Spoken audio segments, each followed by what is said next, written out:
This morning, I'd like to introduce to you Mr. Mark Snell, President and CEO of the Greater Owensboro Economic Development Corporation. The Greater Owensboro Economic Development Corporation announced the appointment of Mark S. Snell as President and CEO effective October 9, 2017. Mark is a native of Owensboro and graduated from Owensboro Catholic High School and attended Brescia University. He earned a BA in Government from Western Kentucky University and graduated from the University of Kentucky College of Law with honors, where he served as editor-in-chief of the Kentucky Law Journal. He also served as news director for WOMI and WBKR and public affairs director for the Green River Area Development District. Out of law school, Mark was recruited by a Houston-based international law firm, Baker Botts. He recently retired from BP plc as senior executive. He held both divisional general counsel and business division CEO positions during his 20-year career with BP. Mark has been involved in the Houston community, being named one of the 5 outstanding young Houstonians, a regional finalist for the White House Fellowship Program, and a graduate of Leadership Houston. Would you please help me welcome Mr. Mark Snell?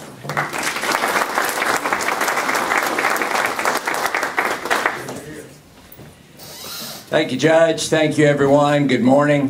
Thanks for coming out on such a nasty day. You know, in Texas, we don't allow this kind of weather. It's against the state law, so we're an independent-minded bunch down there.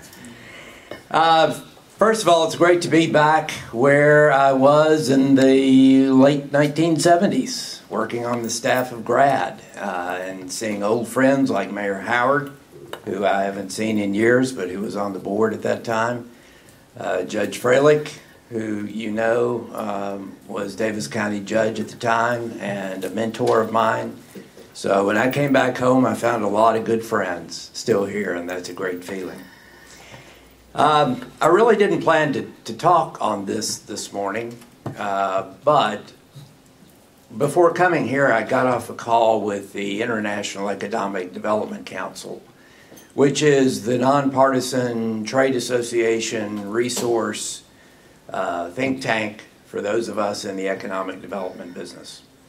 And the purpose of the call this morning was to make sure that we as economic developers are watching what's unfolding in Washington at the moment, specifically in the way of tax reform and the impact that tax reform will have on economic development, because the plan submitted both in the Senate and in the House would gut many of the tools that we are used to using, especially as local governments, in economic development.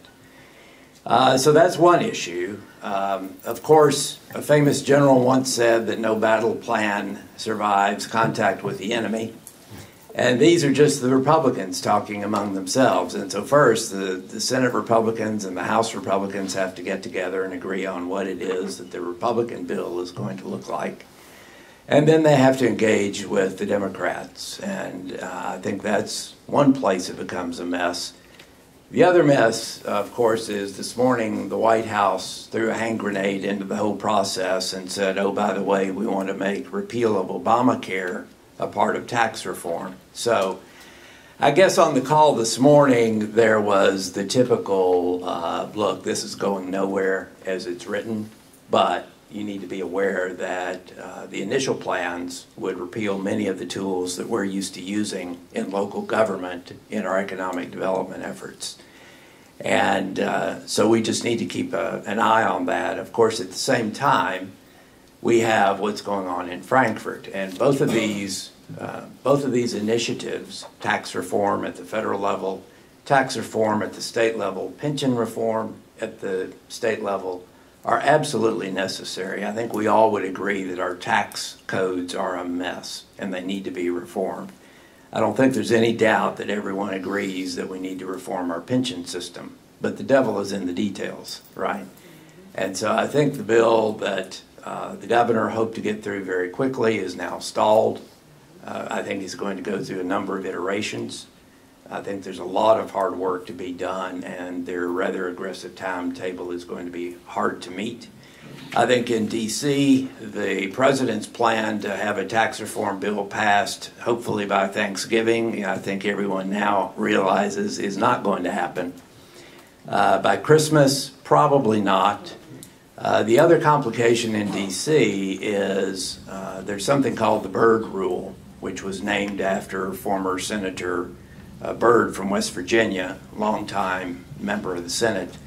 And it basically says if any legislation will add more than $1.5 trillion to the federal deficit over a 10-year period, you can't pass it with 51 votes in the Senate. You have to have 60 votes, which means that the Republicans cannot pass it by themselves. They have to have the Democrats. And so I think you can see how very quickly this becomes mired down, has to be rewritten. I have no idea when it will happen or what form it will happen in. I would just encourage you as local officials to keep an eye on it, especially from, I mean, you're doing that anyway, certainly on pension reform. You're more aware than I am of what pension reform means for your budgets as local officials. But on tax reform, we need to be just as aware what it means for us, especially from an economic development standpoint, because it could have some major adverse impacts that I don't think any of us were expecting. At the state level, we've not really seen the tax reform legislation yet, but we do know that once the tax code is reformed, we will need to reconcile our economic development incentives at the state level so that they match the tax code. That is something that the cabinet, the Economic Development Cabinet, is watching, and we're watching it with them. And so I think the message is watch this space. What you see today, of course, I think we all know is not what's going to be eventually passed, but it's going to be very important to keep our eye on what is eventually passed.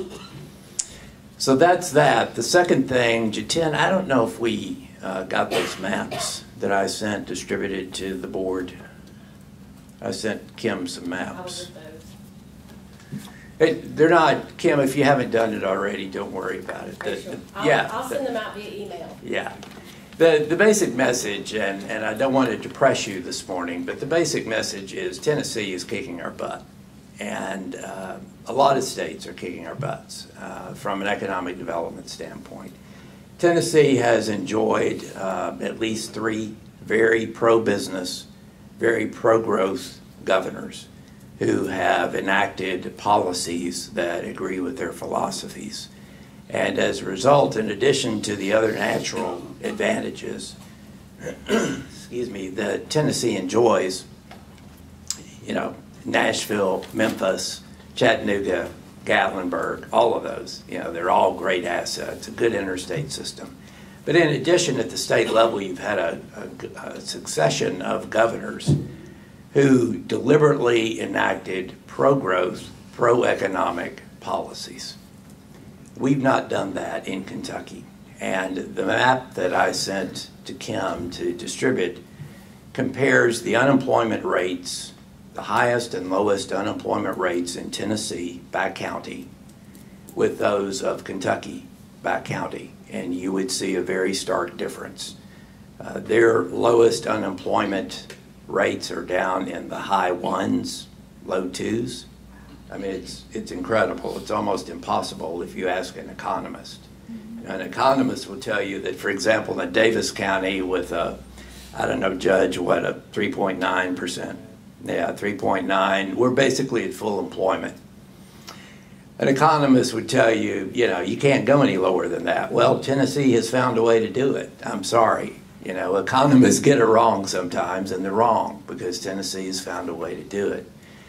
The other problem that we're all facing, in addition to public policy and the financial impact of public policy, and of course, those of you who listened to Governor Bevin in Owensboro a couple of weeks ago heard him talk about the company that he was trying to recruit to Todd County, $300 million investment.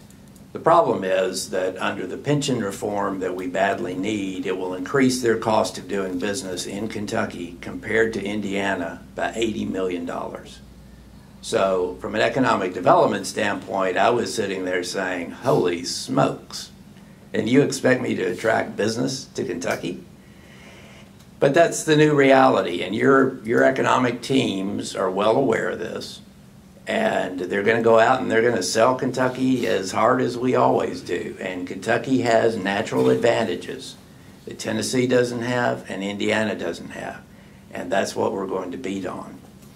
But, you know, the sexy part of economic development, the part that gets the headlines, are the new businesses that we attract into the state. But Judge Mattingly and Bill Parrish have heard me say this over and over again. In any given year, according to the IEDC, there are about 1 to 200 opportunities for relocation or recruitment of new businesses into the states nationwide.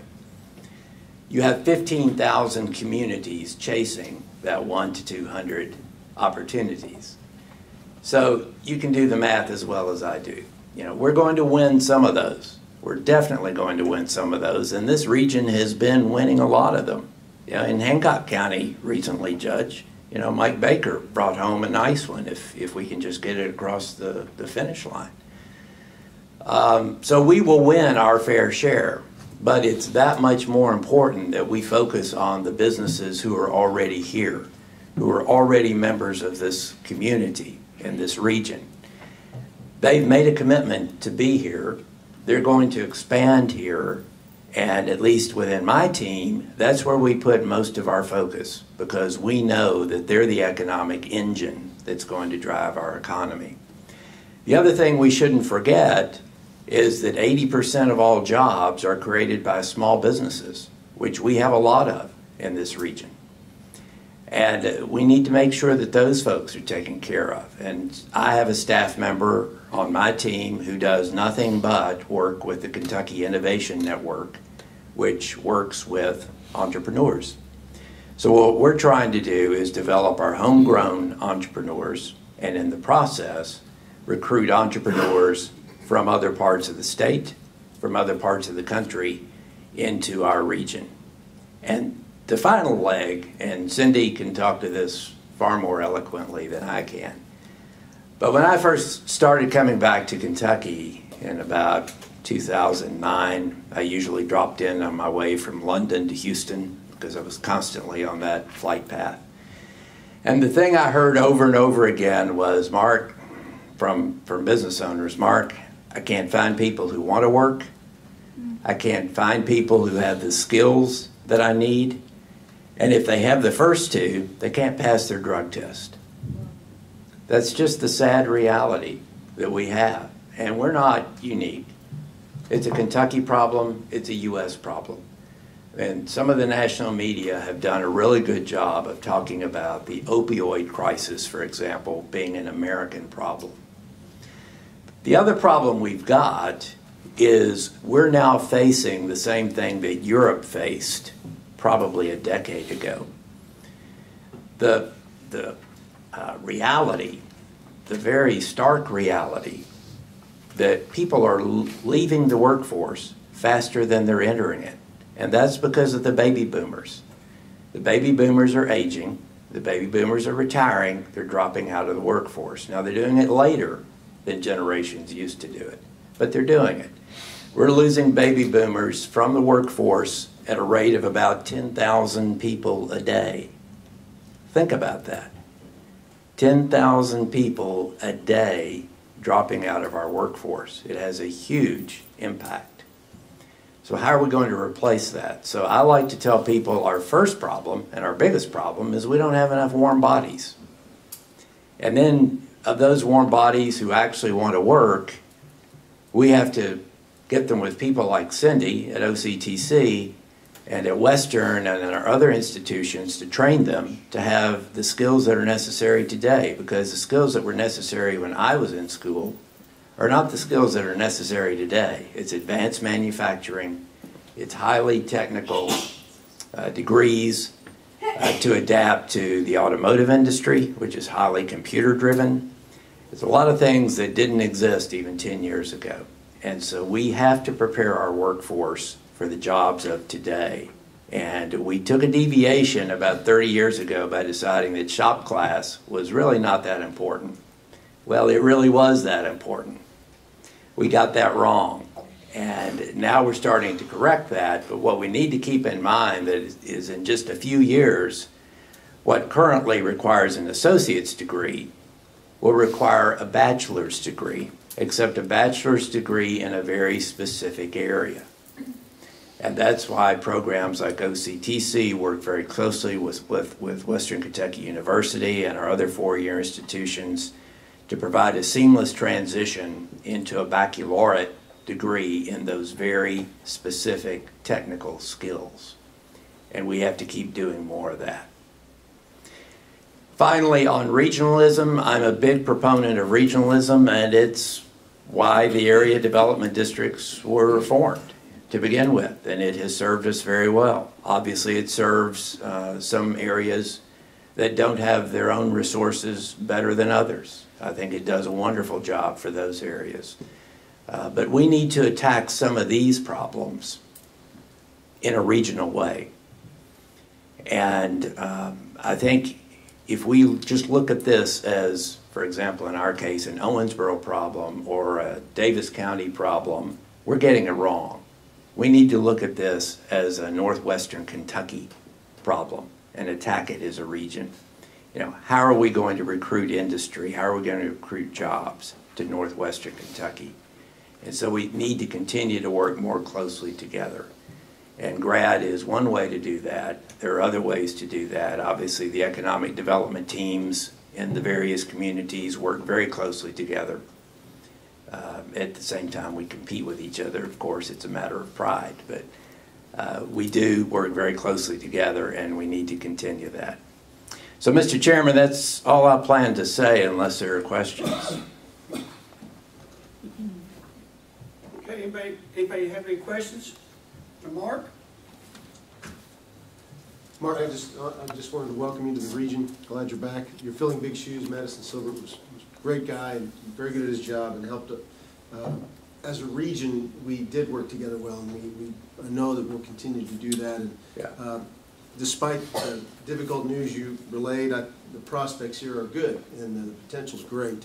A lot of great things happening. So thank you for coming back to Kentucky and pitching in with us, and we appreciate everything you're going to do. Thanks, Judge. I look forward to working with you. Henderson's a great partner for us. Mark, I want to ask you a question. Robert Foote, City Commissioner from Henderson. When you spoke about the individual mandate being attached to the tax plan, which you know, can you explain what you think the Republicans added that for? Because, as you said, once it goes through and we're going to need 60 votes, all that's going to be a mess. So if they was really wanting to pass a tax plan, and when it gets scored, it's going to get scored that so many people are going to lose their insurance. So that's going to take up any tax relief that they give to anybody in the middle class. Yeah. So why would they add something like that to the tax bill to make it so much more difficult? Just what you would think.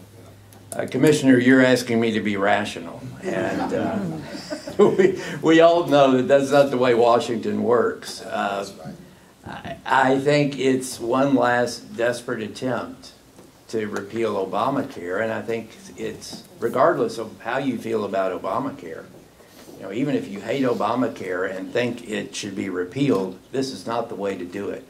This is a way to guarantee that both your repeal of Obamacare and your tax reform effort fail. So I can't explain it, Commissioner. That would require me to get in the mind of our president, and I can't do that. Mark, you made a comment a while ago that I was just going to touch on a little bit. It's about, you know, we've got a lot of industry in our county. We're blessed, and there's a lot here in the Davis County area and throughout the counties. But, you know, when you recruit industry, you have to provide them people to go to work. Yeah. And our community college, I know Cindy's back there, and our school systems are now getting it, you know, and they're identifying, you know, these kids that to offer them different classes and different trades. But you know, if we were to recruit a big industry that had 1,000 people, you know, sometimes we struggle to get them the people to work there that, you know, they're tradespeople. Right. So that is an issue. But you know, we're starting with the community college and the school systems now to make a difference in that. So I think we are, Judge, and I'm a big proponent of what other states are doing. Kentucky is just now starting to do, which is the dual diploma program. And I would like to push that down even farther into the middle schools. I don't think you can start educating children on technical skills too early. And we had a great meeting of the Kentucky Workforce Innovation Board here last week that the Owensboro Community College sponsored. And I think there's some really good ideas coming out of our industries, but Tennessee, again, I hate to keep referring to Tennessee, but I study Tennessee a lot because I consider them our primary competitor because they're south of us, and the vast migration of industry is southward throughout the country.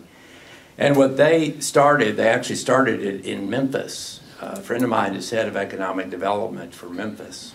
And she was telling me that Memphis started the dual diploma program years ago. And the way they structured it is every child who wanted to graduated from high school with a dual diploma. They had a high school diploma and an associate's degree. And then they worked with their school systems, their public school systems, to make sure that they could seamlessly transfer into the University of Memphis or any of the other public universities in that area. The only problem with Memphis doing that, so they were light years ahead of the rest of Tennessee at that point. The problem with Memphis doing it, it'd be like us getting together and saying our 7 counties are going to do this. It would be great if we did. The problem is we probably don't have the money to fund it. And so at the time she first mentioned this to me, she was wishing that Tennessee would pass legislation to do this statewide and provide the funding. And about 6 months later, Tennessee did. So this is what I refer to as the Tennessee model. Tennessee actually pays the last dollar for every student who wants to go through that program. So if you're a student coming out of high school, you want to go to an associate, if you haven't already gotten your associate's degree, and you want to go to an OCTC type school in Tennessee, you exhaust all of your other avenues of financial aid and you still come up short, the state of Tennessee will pay the last dollar. They'll pay the rest. When you go to a baccalaureate program, the state of Tennessee will do the same thing. So they will essentially pay to educate their kids all the way through a baccalaureate degree. And that's what state after state after state is doing. And you can see the tremendous advantage that that gives those states in economic development, because they can guarantee an industry coming to Hancock County, if you're in Tennessee, that you're going to have a well-educated workforce. Yeah. Now, whether it's in the skill that that particular industry needs is a different issue, and you attack that in a different way. But they guarantee a well-trained workforce because Tennessee pays to have one. That's the difference, and that is the trend nationwide.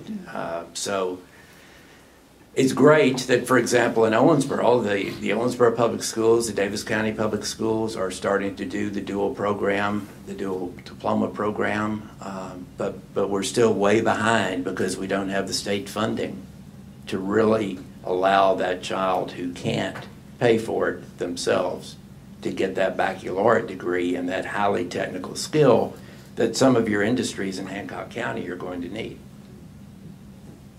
We just don't. And the realities of pension reform, as we've heard them so far, again, I absolutely agree with the need for pension reform, but the economic realities that result from that make it pretty unlikely that we're going to get a Tennessee system anytime soon. So that means that we have to attack it at a local level. We have to do what Memphis did. And it won't be perfect because we won't have the state funding, but it'll be better than nothing. All right.